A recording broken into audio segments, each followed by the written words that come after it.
Existem pessoas que só estão nos usando como uma muleta, seja espiritual ou material. Para quê? Para não se posicionarem e fazerem o que elas precisam fazer.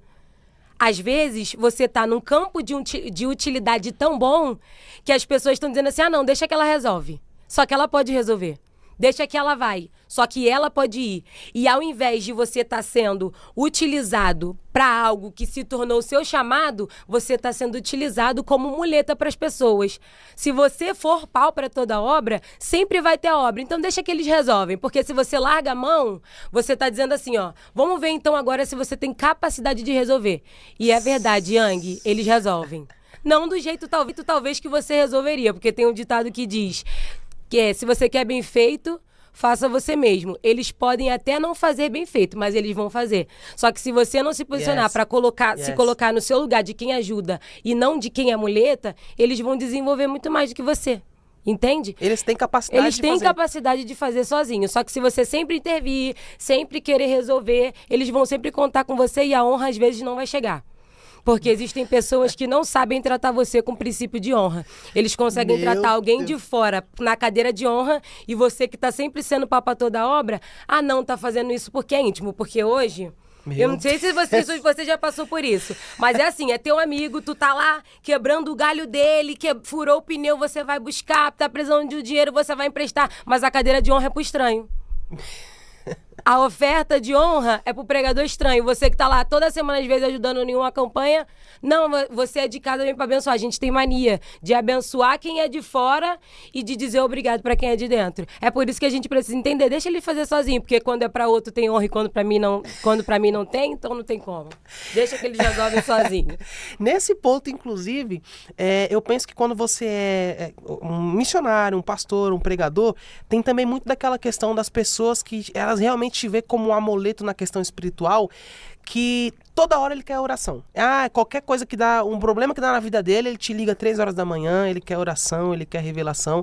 Essas pessoas, de certo modo, se você mantém esse costume de estar lá todas as vezes que elas precisam, de certo modo você pode estar criando pessoas doentes, deficientes espirituais? Sim, a gente pode.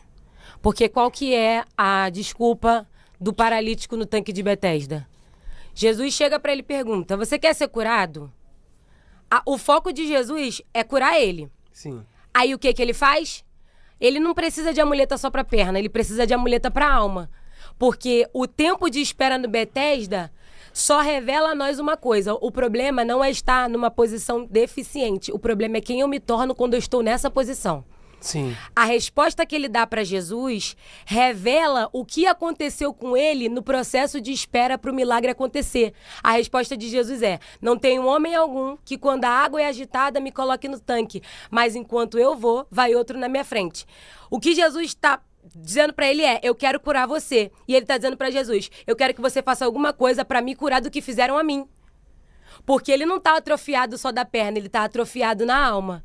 As pernas dele estão atrofiadas há 38 anos, mas a alma dele se atrofiou porque ele se apegou de que alguém podia fazer um milagre por ele, de que alguém podia orar por ele, de que alguém podia interceder por ele. Então, quando Jesus fala, levanta, toma o teu leito e anda, Jesus está dizendo de uma forma simples, eu não estou só desatrofiando as suas pernas, eu estou desatrofiando a sua alma para fazer você entender que o milagre depende de você e não dos outros. E quando a gente diz isso, porque não quer orar por mim, porque não quer ser canal, não. Você precisa entender que a fonte, o Betesda, o anjo tocar, é um paliativo. Mas o meu relacionamento com Jesus é a solução. E aí as pessoas não entendem isso. Quer que você ore, quer que você busque, quer que você jejue por elas. Só que relacionamento se constrói na intimidade. Como é que eu vou fazer você acessar um Deus que só você pode acessar do seu jeito, da sua forma? Nesse ponto, qual é o benefício, por exemplo? Qual é o benefício de dizer não a pessoas que vêm te pedir favores? Qual é o benefício?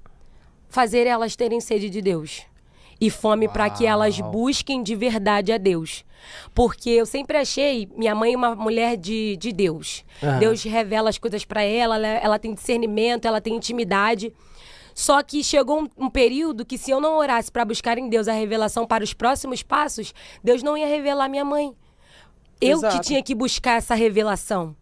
Sabe? Então, quando você diz não, você impulsiona a pessoa a fazer por ela mesma. E não ficar sempre buscando alguém, alguém tem que revelar pra mim, alguém tem que falar comigo, não. Quando você diz não, você dá à pessoa a oportunidade de conhecer a Deus na visão dela. Porque a forma que eu conheço Deus é uma coisa, a forma que você conhece a Deus é outra. Sara, Deus é o mesmo? Sim. Mas a forma que eu me relaciono com meu pai não é a forma que meu irmão do meio se relaciona, não é a forma que a minha irmã mais nova se relaciona. Então o não, ele faz isso. Depois que esse vídeo recente viralizou, né, no quarto das rainhas, diversas mensagens chegaram. Ora por mim, intercede por mim. Esses dias uma seguidora mandou: boa tarde, uma palavra de vitória pra mim. Aí eu respondi: abre a Bíblia, lá tem várias. Porque as pessoas estão sempre esperando você falar alguma coisa pra elas, só que tá ali na palavra as respostas que a gente precisa.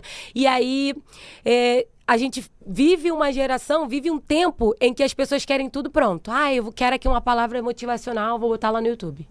Eu quero aqui um versículo bíblico para hoje, bota no YouTube. É errado? Não. A gente está gravando esse podcast para que pessoas sejam alcançadas e essa é a ferramenta para esse tempo, mas isso não substitui a sua intimidade com Deus, o seu tempo de quarto e de renúncia.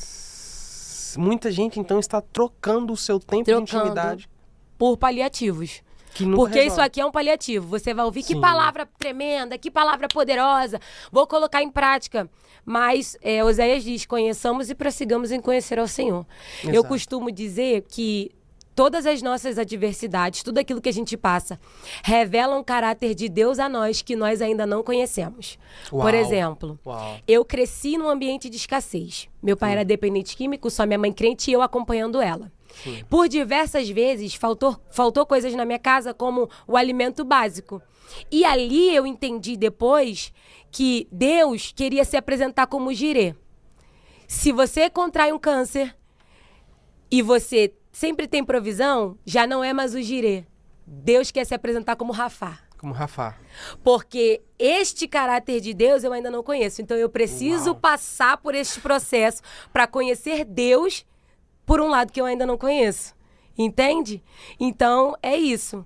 É a gente entender que as adversidades, as lutas, as provações, os desertos só estão para criar em nós o nível de maturidade para conhecer a Deus num ângulo que a gente ainda não conhece.